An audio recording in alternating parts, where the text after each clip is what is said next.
ہم میں سے اکثر لوگوں کو قرآن سمجھنا سب سے زیادہ مشکل کام لگتا ہے، کیونکہ ہم سوچتے ہیں کہ قرآن عام انسان کے لیے نہیں ہے۔ ہم سمجھتے ہیں کہ قرآن کو تو ایک عالم دین کے علاوہ کوئی بھی نہیں سمجھ سکتا، تو غلط لگتا ہے ہمیں، کیونکہ قرآن ہر انسان کے لیے ہے، چاہے وہ پھر مسلمان ہو یا پھر غیر مسلم ہو، اسے ہر کوئی آسانی سے سمجھ سکتا ہے۔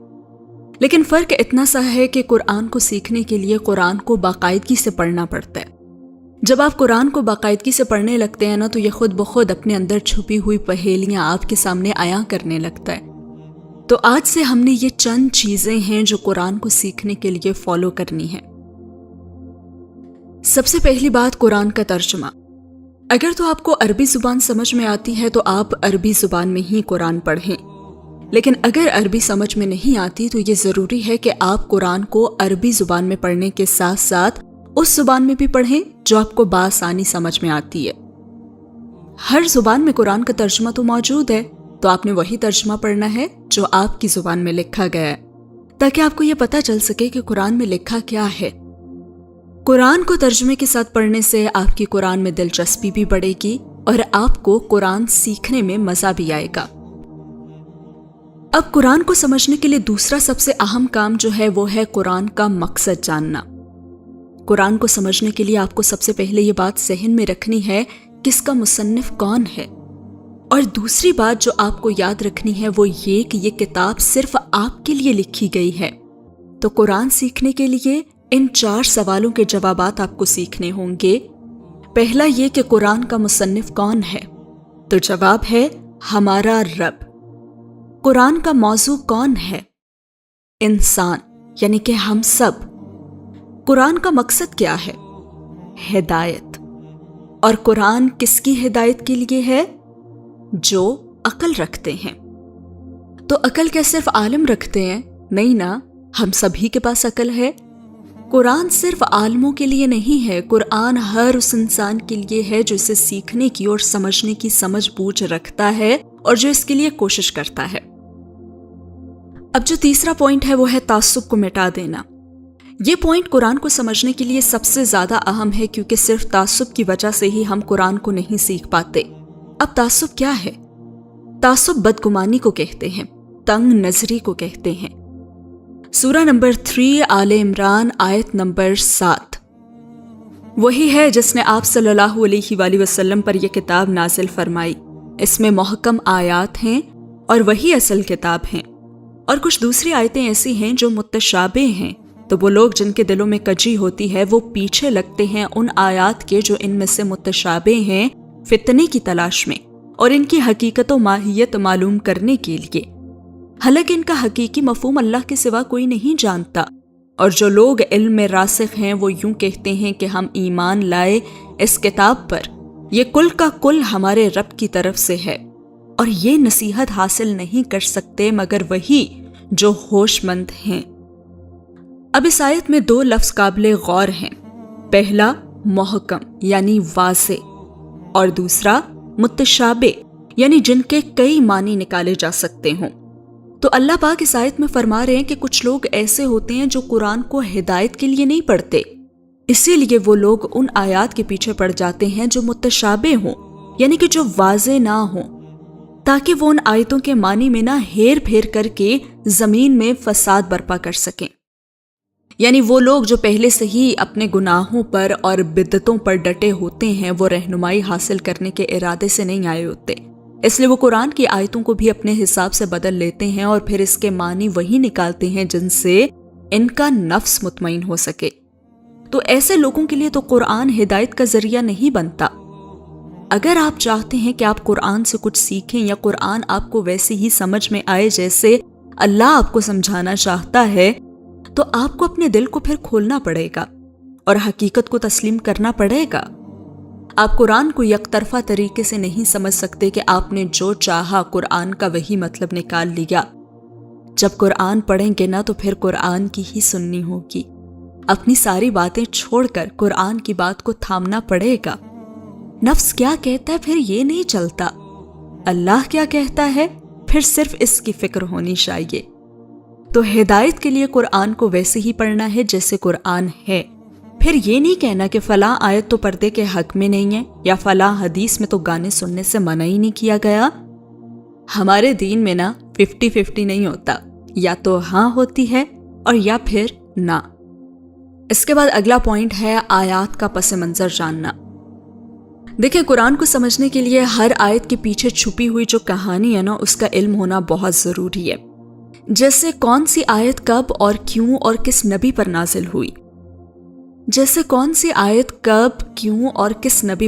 ہوئی، انبیاء کی کہانیاں اس لیے قرآن میں موجود ہیں تاکہ ہم ان کی کہانیوں سے سبق حاصل کریں، تاکہ جن قوموں کو پہلے کامیابی ملی ہم انہی کی طرح بن سکیں، اور جو قومیں ہلاک ہو گئیں ان سے یہ سیکھ سکیں کہ وہ کون سی برائی کی وجہ سے ہلاک ہوئی ہیں، تاکہ ہم وہ برائی نہ دہرائیں۔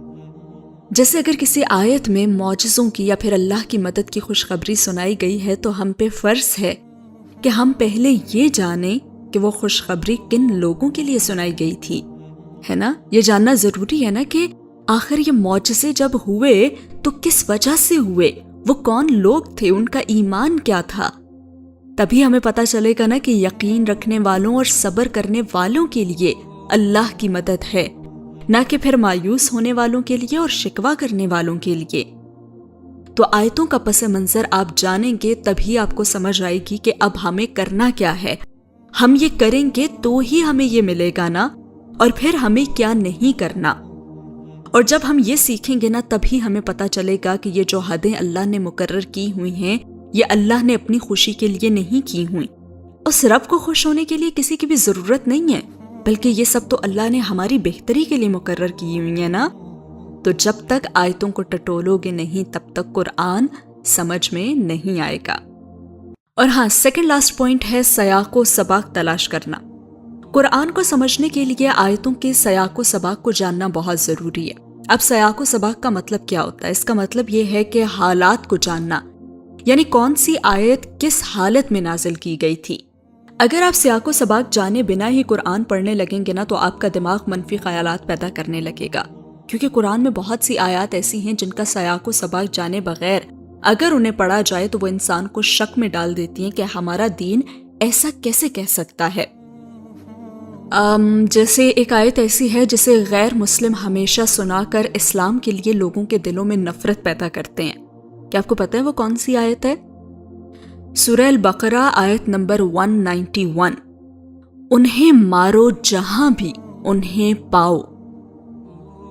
اب کافر اور جو مشرکین ہیں وہ اس آیت کا سیاق و سباق جانے بنا ہی یہ آیت ہمیشہ مسلمانوں کے سامنے کھول کر رکھ دیتے ہیں اور پھر پوچھتے ہیں کہ تمہارا مذہب تو معصوموں کو قتل کرنے کا حکم دیتا ہے۔ اب یہ آیت جو وہ سناتے ہیں یہ آیت پوری نہیں ہے، بلکہ یہ آیت کچھ یوں ہے، اور انہیں قتل کرو جہاں کہیں بھی انہیں پاؤ، اور نکالو ان کو وہاں سے جہاں سے انہوں نے تم کو نکالا ہے، اور فتنہ قتل سے بھی بڑھ کر ہے۔ ہاں، مسجد حرام کے پاس جسے امن کی جگہ بنا دیا گیا ہے ان سے جنگ مت کرو جب تک وہ تم سے اس میں جنگ نہ چھیڑے، یہی بدلہ ہے کافروں کا۔